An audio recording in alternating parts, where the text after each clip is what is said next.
Mr. Udaya found this somewhere in the cemetery. It was thrown away. And luckily, he found this stone. This stone is a written history where 81 families of ethnics gather money to build bridge. This is bridge to connect one area to the other area. And what is this? This is infrastructure.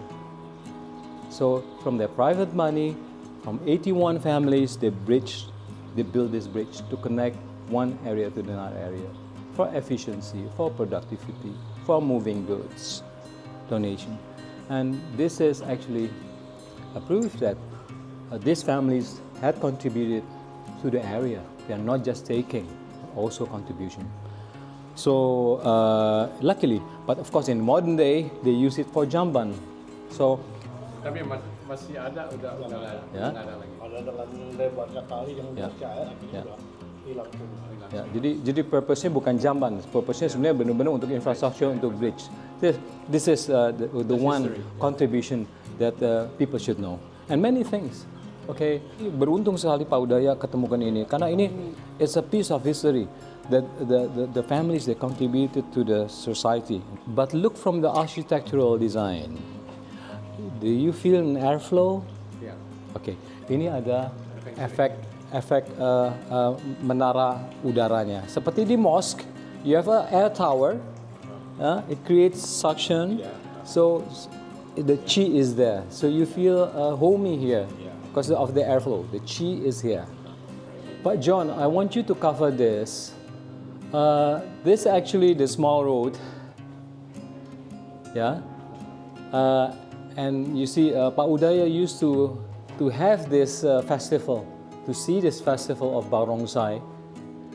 And this is pretty much the small road outside. I would like to say is that there is a scholar, Ibu Atice Satifah Sultan.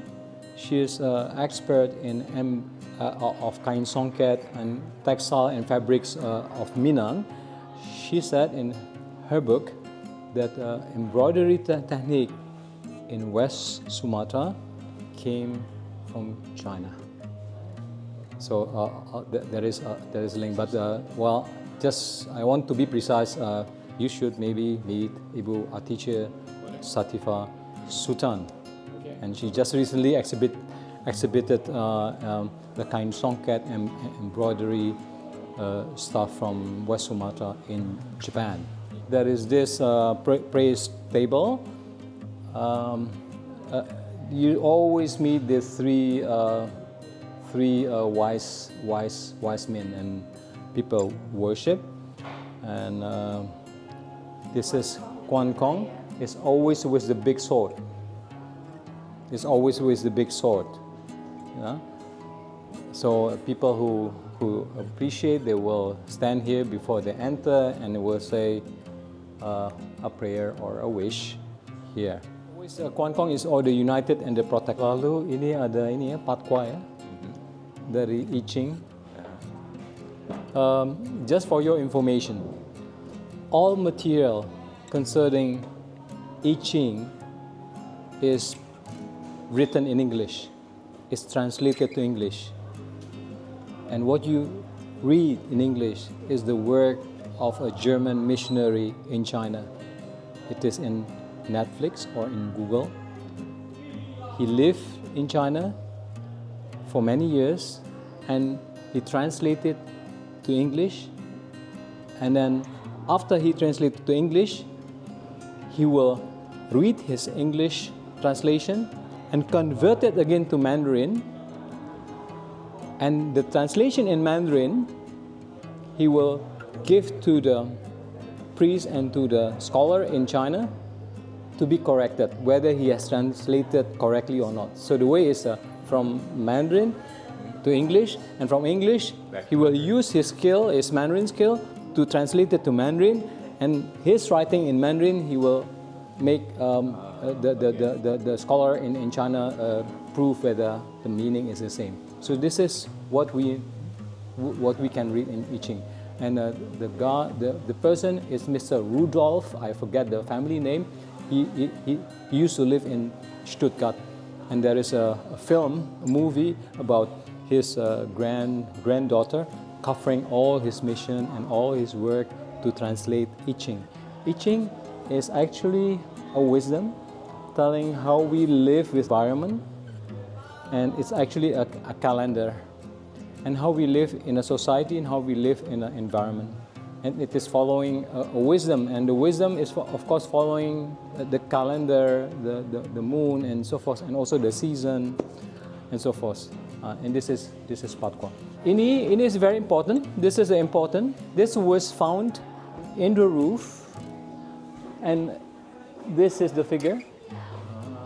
When you see in China, this character, this is the god of education, and it was found in the roof. Fortunately, this is the god of education.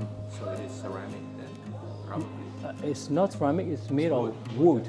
But most importantly, you identify the similarity between this character and that one.